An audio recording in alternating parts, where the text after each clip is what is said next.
Praise the Lord. Hallelujah. യേശു നാമത്തിന് മഹത്വമുണ്ടായിരിക്കട്ടെ. പ്രിയമുള്ളവരെ, ഇന്നേ ദിവസം പരിശുദ്ധാത്മാവ് നമുക്ക് നൽകിയ തിരുവചന ഭാഗം വലിയ കൃപയുടെ തിരുവചന ഭാഗങ്ങളാണ്. അത് വിശുദ്ധ മത്തായി സുവിശേഷം 26-ാം അധ്യായത്തിൻ്റെ 39-40 തിരുവചനങ്ങളാണ്. ദൈവവചനം ഇപ്രകാരം വെളിപ്പെടുത്തിയിരിക്കുകയാണ്. അവൻ അല്പദൂരം മുന്നോട്ട് ചെന്ന് കമിഴ്ന്നു വീണ് പ്രാർത്ഥിച്ചു, എൻ്റെ പിതാവേ, സാധ്യമെങ്കിൽ ഈ പാനപാത്രം എന്നിൽ നിന്ന് അകന്നു പോകട്ടെ.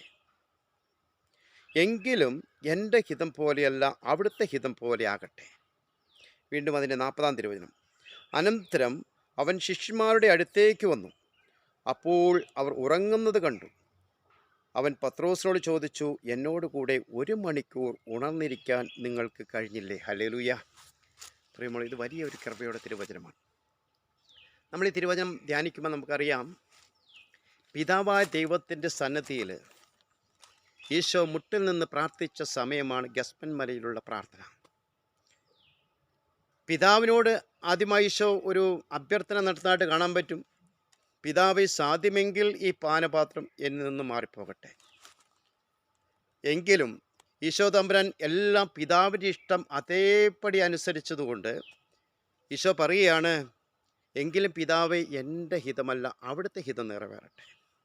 തന്നെ പൂർണ്ണമായി സമർപ്പിച്ച പിതാവിൻ്റെ ഏകപുത്രൻ, ആ പിതാവിൻ്റെ ഇഷ്ടം എന്താണോ അതേപടി അനുസരിച്ച പുത്രൻ തമ്പുരാനായ ഈശോ, നമ്മുടെ പാപപരിഹാര ബലിയായി തീർന്ന ഈശോ. നമുക്കറിയാം, അതിൻ്റെ പശ്ചാത്തലം അറിയാം. ഈശോ തൻ്റെ പ്രിയപ്പെട്ട ശിഷ്യന്മാരോട് ചേർന്നിരുന്നുകൊണ്ട്, പത്രോസ്, യാക്കോബ്, യോഹന്നാൻ, ഈ 3 വ്യക്തികളെയും കൂട്ടിക്കൊണ്ട് ഈശോ ഗസ്മൻ മലയിലേക്ക് പ്രാർത്ഥിക്കാൻ പോവുകയാണ്. തനിക്ക് സംഭവിക്കാൻ പോകുന്ന പീഡാസഹനങ്ങളെ ധ്യാനിച്ചുകൊണ്ട് ഈശോ മുട്ടിൽ നിന്ന് പ്രാർത്ഥിച്ചൊരു അനുഭവമാണ് നമുക്ക് കാണാൻ പറ്റുന്നത്. അതിനുശേഷം ഈശോ വീണ്ടും അത് തൻ്റെ ശിഷ്യന്മാരോട് പ്രാർത്ഥനയിലായിരിക്കാൻ പറഞ്ഞ് ശിഷ്യന്മാരുടെ അടുത്തേക്ക് വരുന്നൊരു ഭാഗമാണ് 40-ാം തിരുവചനം കാണാൻ പറ്റുന്നത്. അപ്പോൾ അവർ ഉറങ്ങിക്കൊണ്ടിരിക്കുന്നൊരവസ്ഥയിലാണ് ഈശോയ്ക്ക് കണ്ടുമുട്ടാൻ സാധിച്ചത്. ഈശോ പറയുകയാണ്, 1 മണിക്കൂർ പോലും നിങ്ങൾക്ക് എൻ്റെ കൂടെ ഉണർന്നിരുന്ന് പ്രാർത്ഥിക്കാൻ സാധിക്കുന്നില്ലേ? ഹല്ലേലൂയ. പ്രിയമുള്ളവരെ, നമ്മുടെ ജീവിതത്തിലും നമ്മുടെ ദൈവസന്നിധിയിൽ എത്ര സമയം ദൈവസന്നിധിയിൽ നമ്മൾ പ്രാർത്ഥിക്കാൻ ചെലവഴിക്കുന്നുണ്ട്? 1 മണിക്കൂർ ഒരു ദിവസത്തിൽ നമുക്ക് പ്രാർത്ഥിക്കാൻ പറ്റുന്നുണ്ടെങ്കിൽ അത് ദൈവത്തിൻ്റെ സന്നിധിയിൽ വലിയൊരു കൃപയാണ്. പ്രാർത്ഥിക്കാൻ വലിയൊരു കൃപ കിട്ടട്ടെ എന്ന ദിവസം നമുക്ക് പ്രാർത്ഥിക്കാം.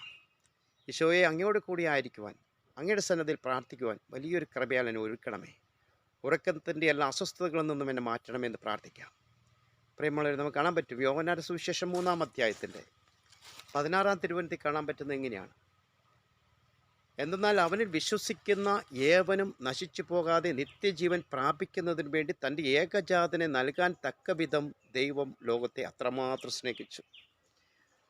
പ്രിയമുള്ളവരെ, നമുക്കറിയാം, പഴയ നിയമത്തിൽ അബ്രാഹാത്തിനോട് ചെയ്ത വാഗ്ദത്തം, തൻ്റെ ഏകജാതനായ ഇസ്ഹാക്കിനെ ബലി കഴിപ്പിക്കുവാൻ അബ്രഹാം തയ്യാറായപ്പോൾ പിതാവായ ദൈവം തൻ്റെ ഏകജാതനെ മാനുകുലത്തിൻ്റെ വീണ്ടെടുപ്പിനും നിത്യജീവനും പാപപരിഹാരത്തിനും ഒക്കെ വേണ്ടി ഈശോയെ നമുക്ക് വേണ്ടി ബലിയർപ്പിക്കപ്പെട്ടു. അതുകൊണ്ടാണ് യോഹന്നാന്റെ സുവിശേഷം 3-ാം അധ്യായത്തിൻ്റെ 17-ാം തിരുവചനത്തിൽ വചനം പറയുന്നു, ദൈവം തൻ്റെ പുത്രനെ ലോകത്തിലേക്ക് അയച്ചത് ലോകത്തെ ശിക്ഷയ്ക്ക് വിധിക്കാനല്ല, പ്രത്യുത അവൻ വഴി ലോകം രക്ഷ പ്രാപിക്കാനാണ്. ഹല്ലേലൂയ. പ്രിയമുള്ളവരെ, ഈശോയിൽ വിശ്വസിക്കുന്ന എല്ലാ മക്കൾക്കും രക്ഷയുണ്ട്, ഉത്ഥാനമുണ്ട്, പ്രത്യാശയുണ്ട്, നിത്യജീവനുണ്ട്. ആ നിത്യജീവനിലേക്കാണ് നമ്മൾ പ്രത്യാശ വെച്ചിട്ടാണ് നമ്മൾ ഓടുന്നത്. അതുകൊണ്ടാണ് പൗലോസ്ലീഹ റോമാക്കാർക്ക് എഴുതിയ പുസ്തകത്തിൻ്റെ 8-ാം അധ്യായത്തിൻ്റെ 18-ാം തിരുവചനത്തിൽ ഇപ്രകാരം വെളിപ്പെടുത്തിയിരിക്കുന്നത്, നമുക്ക് വെളിപ്പെടാനിരിക്കുന്ന മഹത്വത്തോട് തുലന ചെയ്യുമ്പോൾ ഇന്നത്തെ കഷ്ടതകളെല്ലാം നിസ്സാരമാണെന്ന് ഞാൻ കരുതുന്നു.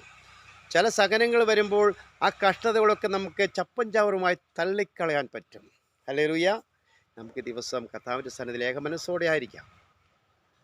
വിശുദ്ധ പൗലോസ്ലീഹ റോമാക്കാർക്ക് എഴുതിയ പുസ്തകത്തിൻ്റെ 10-ാം അധ്യായത്തിൻ്റെ 9-ാം തിരുവചനത്തിൽ ഇങ്ങനെയാണ് വെളിപ്പെടുത്തിയിരിക്കുന്നത്, ആകയാൽ യേശു കർത്താവാണെന്ന് അധരം കൊണ്ടേറ്റു പറയുകയും ദൈവം അവനെ മരിച്ചവരിൽ നിന്ന് ഉയർപ്പിച്ചുവെന്ന് ഹൃദയത്തിൽ വിശ്വസിക്കുകയും ചെയ്താൽ നീ രക്ഷ പ്രാപിക്കും. പ്രിയമുള്ളവരെ, ഇന്നേ ദിവസം ഈ വചനത്തിൻ്റെ കൃപയാൽ നമുക്ക് പ്രാർത്ഥിക്കാം. ദൈവമായ കർത്താവെ അവരെയും സമൃദ്ധമായിട്ട് അനുഗ്രഹിക്കണമെന്ന് പ്രാർത്ഥിക്കുന്നു. ഇന്നേ ദിവസം ലോകം മുഴുവൻ അർപ്പിച്ച പരിശുദ്ധ കുർബാനയുടെ ബലിയുടെ യോഗ്യതയാൽ നമുക്കായിരിക്കാം. ദൈവമേ അവരെയും അനുഗ്രഹിക്കണമെന്ന് പ്രാർത്ഥിക്കുന്നു. പിതാവിൻ്റെയും പുത്രൻ്റെയും പരിശുദ്ധാത്മാവിൻ്റെയും നാമത്തിൽ തന്നെ. ആമേൻ.